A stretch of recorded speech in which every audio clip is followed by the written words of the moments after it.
What is going on, everyone? Today, I want to go through the most overlooked Web3 marketing tactics. So these are things that people are not focusing on that are costing you growth or money. So in Web3 marketing, there's obviously a lot to take in, right? Like the space moves faster than any other space. Marketing in Web3 is totally different from Web2 marketing. It's totally different from anything like e-commerce marketing, SaaS marketing, healthcare marketing, anything.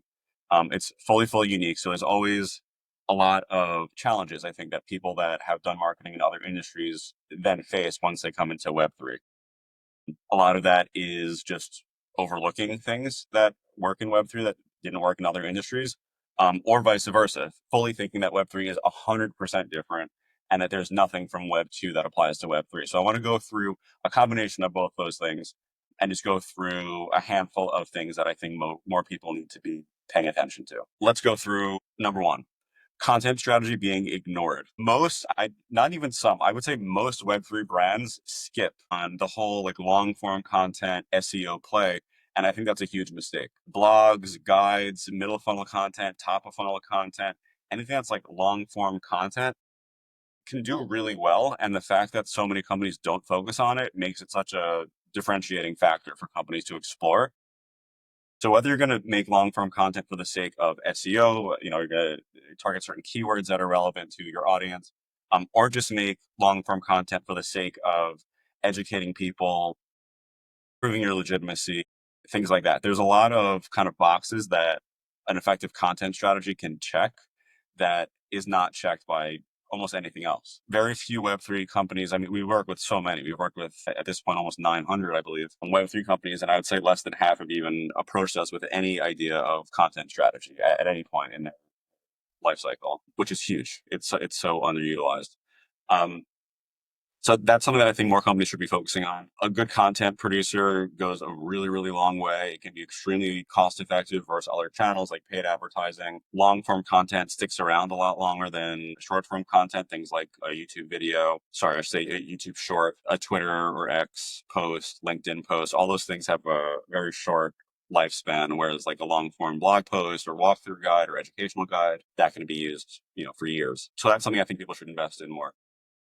The next part is somewhat related, which is email being underutilized. And this is one of those things that falls in the bucket of like, oh, it's Web 2, so it's not going to work for Web 3. Like, yes and no. Web 3 companies still need to focus on email marketing, in my opinion, for a number of reasons. One, it's like so much more cost effective than almost anything else. Most Web3 companies have some version of like a CRM, even if they are like a privacy focused or something that's like more on chain and off the internet, have some way to like contact important prospects or investors or just like stakeholders. So almost everyone has a list of email addresses of people that like they want to get messaging in front of. And again, just the amount that it costs to run an effective email campaign is so little compared to like a paid advertising campaign, influencer marketing campaign, anything like that. And it cuts through a little bit better than the solution that I think a lot of Web3 companies default to when they try to do like a remarketing, which is like the box that email tends to check, which is like, we're going to post it in Discord, we're going to post it in Telegram, or on Twitter. Those are great tactics and necessary, but they're not going to get through to an inbox the way that like an email will. It's going to get lost in just a sea of other messages from other companies, from other chats, things like that. So there's a lot that goes into an effective email marketing campaign. None of them are really rocket science, in my opinion. Set up like an onboarding flow, set up like a product update kind of like process when you have something new go out. If you've got some kind of like governance component to the platform or product that you're building, like create a system for emailing those people. Use segmentation, there's so many email marketing tools out there now. Beehive is a popular one, MailerLite.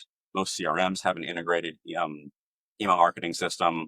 So it's a pretty marginal cost usually to run an effective campaign. And treat email marketing as like part of the user onboarding journey, not just like an afterthought of like, we're going to push some stuff. Like it should be part of the process. It's, in my opinion, email marketing can almost be part of the whole product experience. So that's the second one there is the underutilization of email marketing. Number three, product marketing basics being missing. A lot of Web3 companies especially focus on marketing of a entire brand or entire ecosystem or entire product rather than how that product affects individual like user personas. And therefore they underdevelop like content or pages or just like marketing collateral that is specific to user persona. So one part of that is like not doing product marketing correctly. The other part is the user persona piece being neglected. When you create a product, you should understand not every possible use case, but you should understand the core ones, and all of that stuff should go into your marketing assets. Like you should be able to explain what does person A get out of this product, what questions do I have to answer, like all that kind of stuff. Create resources for that. It could be on the website, email marketing, anything like that. Um, and then highlight all of those like use cases. I think a lot of Web3 companies are so tech minded and so product focused in like the building of the actual product that they forget that there's different like actual use cases, and at the end of the day, like the person using your product is trying to solve a problem. Figure out what that problem is and help them solve that problem as best as possible, rather than pushing the whole thing, which is going to get just way too broad, and you're going to not be able to like create messaging that's like very actionable or exciting to people.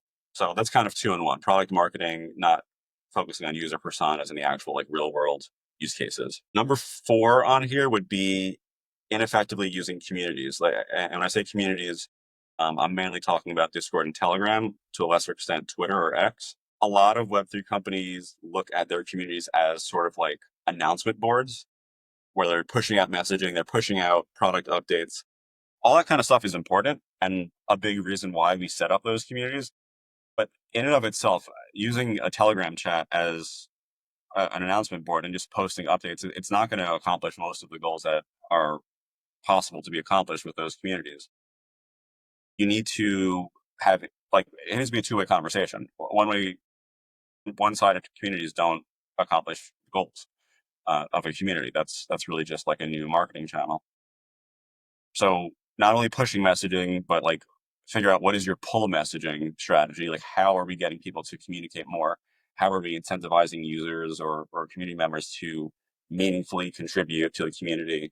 There's a couple ways to like do that. There's like ambassador programs, there's contributor programs, which are more on the product side.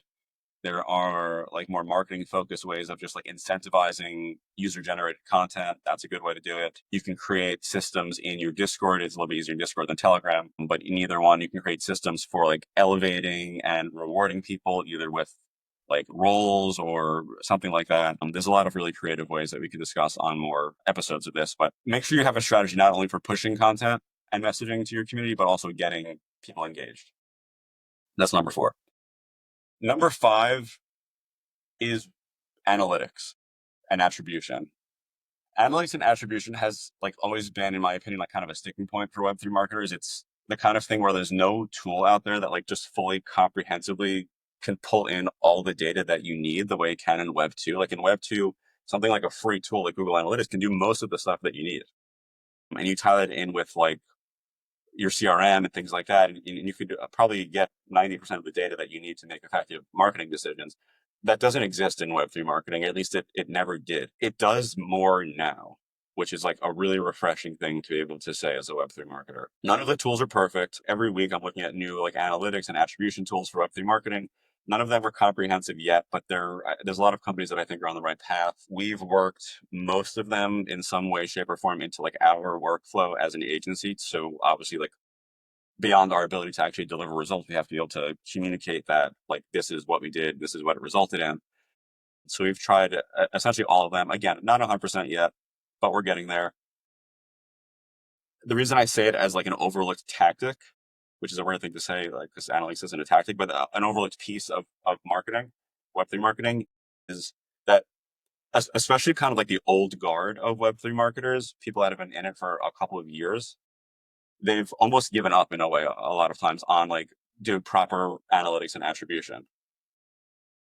They, when they first got into the industry, they said, look, there's nothing that's going to show me what I need. So that's just not what I'm going to focus on.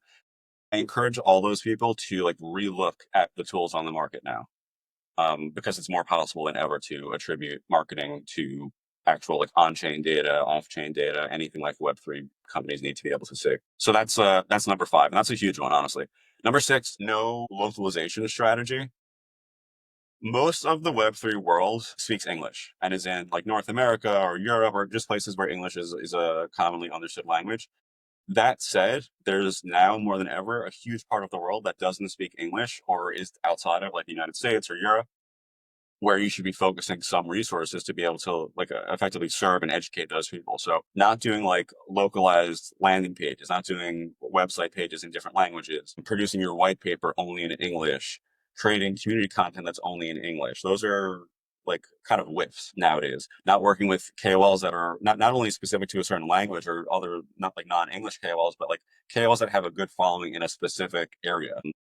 Those are all things that, again, similar to like the last point, like were more difficult in the past, or maybe not as important. But crypto as an industry has grown quite tremendously in the past couple of years, and as such, we need to realize that the market now looks different than it used to, and we need to focus and build strategies that are like built for specific markets, geographic markets. That's number 6. Number 7 is the depth of influencer strategy. Everyone in Web3, I feel like, goes into marketing saying we got to have some influencer strategy, right? We've got to have some plan to activate influencers and have them post about us on social media.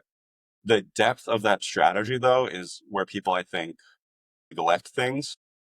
They say we need influencers. These are influencers I know and I like to consume their content. Let's activate them, whether, directly or through an agency or something like that.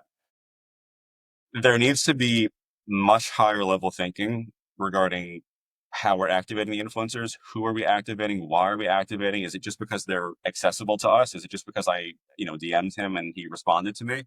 This is one of those places where I feel like companies really should at least explore working with an agency that's specialized in influencer marketing. Obviously, that's like a, biased point for me, but influencer marketing is not the kind of thing you could like half-ass. It needs to be data driven. It needs to be based on the results of past campaigns. It needs to be ran by someone who has seen hundreds of campaigns and has real-time access to data to like what's working this week, this month. And it needs to be done by someone who can think high level about how the influencer strategy works. Like, what are we pushing that into?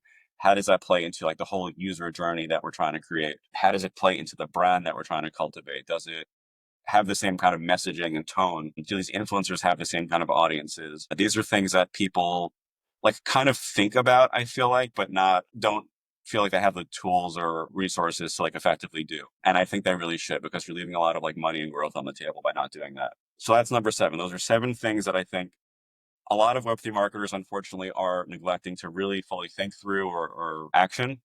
Um, there's obviously a ton more. If you've got ideas, I'd love to hear, comments on social media. As always, if you like the episode, if you found it valuable, please remember to rate, review, and recommend to a friend, and we will catch you on the next one.